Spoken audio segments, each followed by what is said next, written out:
turminha! Tudo bem? Hoje a aula é Independência do Brasil. A gente já estudou a independência nas Américas Latinas, né? Lembra aí que nós tivemos primeiro a independência na América do Norte. A América do Norte se torna independente da França e da Inglaterra, tá? Tá falando de Canadá, Estados Unidos e México, tá? A gente fala de América do Norte. Quando a gente fala de América Central, a gente vai falar também das independências ocorridas na América Espanhola. E aí isso está aí no teu livro, aí no teu livro didático. Aí a gente viu, por exemplo, que na América Espanhola nós tivemos o movimento do Tupac Amaru II, tá? O Tupac Amaru vai ser aí um dos grandes líderes da América Latina, tá? E o Tupac Amaru, ele no vice-reinado do Peru, ele vai causar várias revoltas aí, e aí eu só estou dando aí um resumo aí, para que eles pudessem ser livres aí do domínio espanhol. Lembrando que na Europa nessa época nós estamos em plenas revoluções gloriosas, Revolução Francesa, as muitas revoluções que estão acontecendo no nosso mundo, tá? Nós acabamos de sair das ideias renascentistas, iluministas, humanistas e agora estamos nas grandes revoluções ocasionadas aí por essas ideias. E o grande ideal de liberdade, fraternidade e igualdade da Revolução Francesa vai refletir aqui na América Latina e na América do Norte, ok? E também na América do Sul. Mas aí, falei para vocês como é o movimento do Tupac Amaru, depois independência na Venezuela, independência na Argentina, no Paraguai, né? Depois nós vamos ter ali o pan-americanismo. Nós vamos ter o pan-americanismo com o Simão Bolívar, que também vai ser conhecido como bolivarianismo, tá? O bolivarianismo vai ser um importante movimento aí do Simão Bolívar, que queria reunir todos os países da América Latina em um único grande país, que tivesse aí um governo forte, que pudesse vencer aí os países colonialistas e que eles pudessem então não ser mais colônia dos países europeus. Ele andou até namorando o Brasil, mas nessa época o Brasil estava debaixo do poder de Portugal, né? O Dom João estava no Brasil, Dom João tinha vindo para o Brasil com a família real portuguesa, então nós não vamos muito aceitar essa ideia de pan-americanismo, tá? Vamos ter a independência do México, né? E aí, agora, por último, independência de Cuba, né? E aí Cuba vai se tornar também um país independente. E por último aí nós vamos agora, nesse momento exato aqui, falar um pouquinho sobre o que foi a independência do Brasil, tá? O que o Brasil está vivendo nesse momento, nesse processo de independência do Brasil? Primeiro eu falei para vocês que nós temos aí a questão do poder da corte portuguesa aqui no Brasil, tá? Nós vamos ter, por exemplo, nesse processo, eu falei para vocês que está havendo aí a Revolução Francesa, e a Revolução Francesa vai causar um grande reboliço na Europa, tá? E esse grande reboliço que ela vai ocasionar na Europa vai refletir aqui no Brasil, tá? Primeira coisa que nós vamos ter vai ser o bloqueio continental, tá? E o bloqueio continental parecia que ia frear as coisas aqui pelo Brasil, mas acabou que o bloqueio continental nos ajudou, porque a partir de agora, com o bloqueio continental que o Napoleão Bonaparte fez, o governo brasileiro, a corte portuguesa no Brasil, vai decidir que agora o Brasil vai ter os seus portos abertos para as nações amigas, tá? Quem quisesse vir fazer negócio no Brasil, poderia vir fazer negócio agora aqui no Brasil. Porque como é que era antigamente, antes do bloqueio continental? Nós mandávamos todos os recursos para Portugal, toda a matéria-prima para Portugal, e Portugal vendia para os outros países. Agora não. Agora o Brasil pode comercializar com quem quiser vir comercializar dentro do Brasil. O que acontece então? A partir de agora, toda a riqueza vai circular dentro do Brasil. Isso ajudou os comerciantes brasileiros a se tornarem grandes comerciantes, tá? Porque até então, agora, ainda na Europa, estão vivendo a Revolução Francesa. E aí o grande Império Francês, que vai se formar, o Império Napoleônico. Napoleão vai dominar a Espanha, vai dominar Portugal, vai ter lá os seus domínios franceses, e os países ao redor ali da Europa vão estar dominados pelo Império do Napoleão, tá? Império Napoleônico. E aqui no Brasil nós vamos estar em pleno bloqueio continental, né? Fazendo agora comércio com as nações amigas, tá? Parecia que tudo ia complicar, mas de repente agora Dom João VI vai abrir os portos e a corte portuguesa aqui, que acabou de chegar no Brasil, ela vai ter esse decreto aí e o Brasil não vai ser mais colônia de Portugal. O Brasil vai se tornar agora Reino Unido de Portugal e Algarves, tá? O Brasil passa a ter agora título de reinado, não apenas colônia. O Brasil antes era apenas uma colônia de Portugal, colônia portuguesa na América. A partir de agora não. O Brasil se torna Reino do Brasil, tá? Só que é Reino Unido a Portugal e Algarves, tá? Era como se fosse o Reino do Brasil, Reino de Portugal, Reino de Algarves, tá? Que era uma outra colônia de Portugal, tá? Com isso agora nós temos a nossa nação aberta aí para todas as outras nações, tá? Mas aí a grande Revolução Francesa teve o seu fim, o Império Napoleônico também vai ter o seu fim, e aí Napoleão vai ser preso, mandado para a ilha de Elba, né? E depois ele vai ter ali a sua Revolução dos 100 dias e depois ele vai ser exilado em outra ilha e vai morrer, né? E depois da morte do Napoleão, o governo português exige que o Brasil volte a ser colônia. Só que era tarde demais. Ninguém quer mais voltar a ser colônia de Portugal. Nós queremos agora poder comercializar no Brasil como nós já estávamos comercializando. Nós queremos agora poder agora ser independentes de Portugal. Não termos mais que pagar royalties para Portugal, não ter mais que pagar imposto para Portugal. Isso, por muito tempo, foi muito bom, então não queremos mais. Dom João volta para reinar em Portugal, mas ao voltar para Portugal, Dom João morre. E aí, Portugal exige que o seu herdeiro volte, que é o Dom Pedro I. E o Dom Pedro I resolve não voltar para Portugal, tá? E resolve também que o Brasil não vai mais se tornar colônia do governo português. E começa a ver aí as grandes brigas, porque nós não queremos mais. Uma das primeiras revoltas que vai acontecer vai ser a de Pernambuco, né? Pernambuco vai querer se tornar mais independente ainda.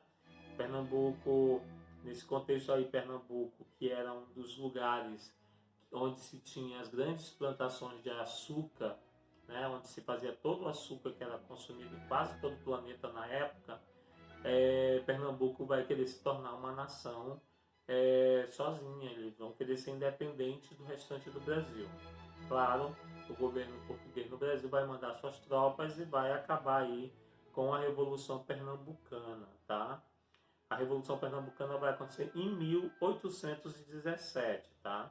Os revoltosos, eles queriam um governo republicano na cidade de Recife, eles não querem mais viver monarquia, porque até então o Brasil era uma monarquia, e aí eles querem ser agora, no mesmo ideal lá, os franceses, eles querem ser uma república, tá? E aí esse movimento vai se difundir pela Paraíba, Alagoas, Rio Grande do Norte, e um dos seus grandes líderes vai ser o Frei Caneca. Frei Caneca, que era o padre da Igreja Católica, vai fazer essa sediação no Brasil, né? E vai tentar aí trazer pessoas para o seu lado. O movimento só durou 70 dias, tá? Porque aí o governo vai mandar lá para Pernambuco o exército e vai acabar com o grupo dos revoltosos, tá? O Frei Caneca, por exemplo, vai ser um dos primeiros que vai morrer por conta aí dessa sediação que ele fez, tá? A corte portuguesa continua no Brasil, tá? A corte portuguesa está passando aí por uns momentos muito difíceis, porque, como eu disse para vocês, eles querem que o Dom Pedro I, volte para Portugal. E o Dom Pedro I não quer voltar para Portugal porque ele já estava habituado ao Brasil. E, segundo alguns historiadores, ele gostava muito do Brasil, né? Então ele não quer ir embora. E ele é o herdeiro do governo português, assim também como é herdeiro do governo brasileiro. E ele precisa ir. Só que no dia 9 de janeiro de 22 ele decide não ir, e eles chamam esse dia, entrou para a história como o dia do Pico. Porque tem aqui um pessoal aqui no Brasil que não quer que ele vá, por ele ser um bom governante. E aí ele diz que para a alegria de todos, né? Dizem que ele disse isso, se é para a alegria de todos e orgulho geral da nação, diga ao povo que eu fico, né? E foi chamado de o dia do Fico, né?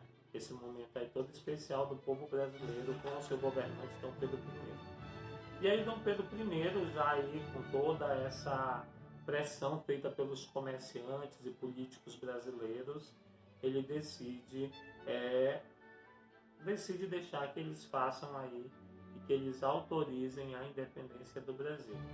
E aí no dia 7 de setembro de 1922, né, segundo a história, ó o meu dedinho, segundo a história oficial, Dom Pedro pega a sua espada e vai para o Ipiranga e grita independência ou morte, né?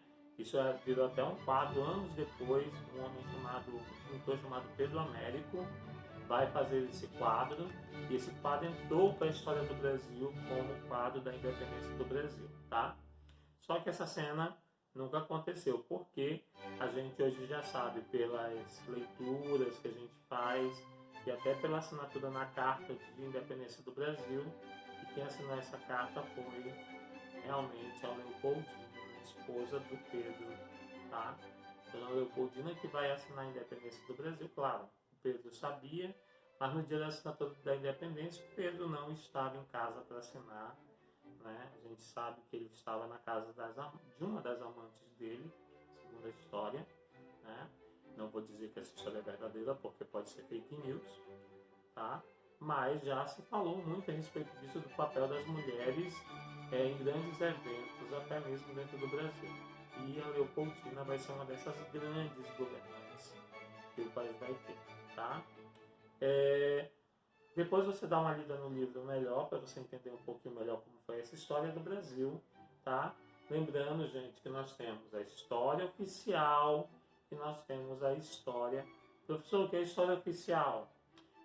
Digamos que é a história que vai ser te contada como uma história verdadeira, tá? Não estou dizendo que foi uma mentira. Mas, por exemplo, quando você perde uma guerra, você não vai contar que você perdeu a guerra. Você vai contar que você foi momentaneamente derrotado, mas que você vai lutar para você vencer. Não é isso? Então, na história oficial, os governantes, por exemplo, eles vão fazer uma história que vai entrar. Por exemplo, eu vou pegar aqui algo bem simples.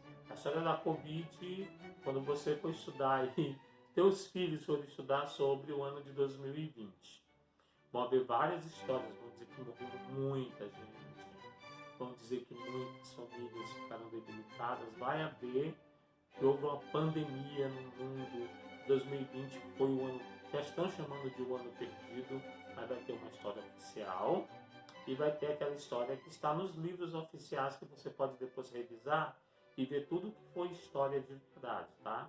Aquilo que foi escrito, aquilo que serve como prova verídica da história.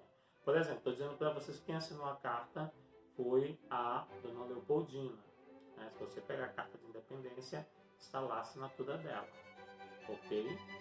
Então, existe a história oficial que diz que foi o Pedro que deu o grito de Ipiranga, tá? A gente sabe que não houve grito, e tem lá a assinatura dela na carta, tá bom? Então, são coisas que a gente precisa ver. História oficial, história pesquisada, verdadeira, e que também ainda pode mudar, tá? Porque você sabe que a história está mudando. Todo dia a gente descobre um vestígio novo, e aí a gente vai contando a história e vai fazendo a história acontecer. As guerras, houveram guerras pela independência, tá? Porque muitos, como o Brasil é um país continental, houveram muitas e muitas e muitas cidades no Brasil que queriam ser mais independentes. Por exemplo, nós tivemos até por aqui pela Amazônia a cabanagem, tá? E aí a cabanagem é uma outra história, um outro momento que a gente vai estudar, ok? De lugares que quiseram se tornar independentes.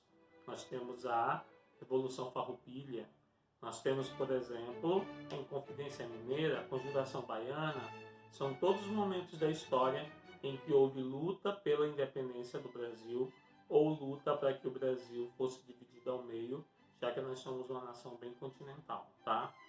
E pode ser que ainda aconteça? Não sei, a história dirá com o tempo e o tempo nos dirá, tá? Nas últimas eleições, por exemplo, houve uma guerra entre nortistas e sulistas, né? O pessoal do Nordeste queria um candidato, o pessoal do Norte queria outro, o pessoal do Sul queria outro. Então nós tínhamos aí uma briga entre as regiões do Brasil para saber quem seria eleito. No final, quem foi eleito foi o senhor Jair Messias Bolsonaro, né? A gente sabe aí que é o presidente também está entrando para a história no momento, ok? Então o Brasil se torna um país independente, houveram várias revoluções, várias guerras para que isso acontecesse. Gente, não foi algo muito fácil. Agora, a pergunta que não quer calar: o que mudou na vida das pessoas pobres com a independência do Brasil? Nada. O Brasil continuou sendo uma monarquia, porque o Pedro, depois ele vai embora para Portugal, mas deixa aqui o seu herdeiro Dom Pedro II, que a gente já vai estudar sobre ele esse ano, tá? Este é o ano de estudarmos sobre os governos que aconteceram no Brasil, tá? Além de estudarmos aí as grandes revoluções do mundo. Mas você vai ficar agora com essa história do Brasil a respeito aí, essas curiosidades que eu contei para você a respeito da independência do Brasil, tá? Eu estou com saudade de todos. Um beijo do seu professor de História, Samuel Rosas. Tchau, tchau!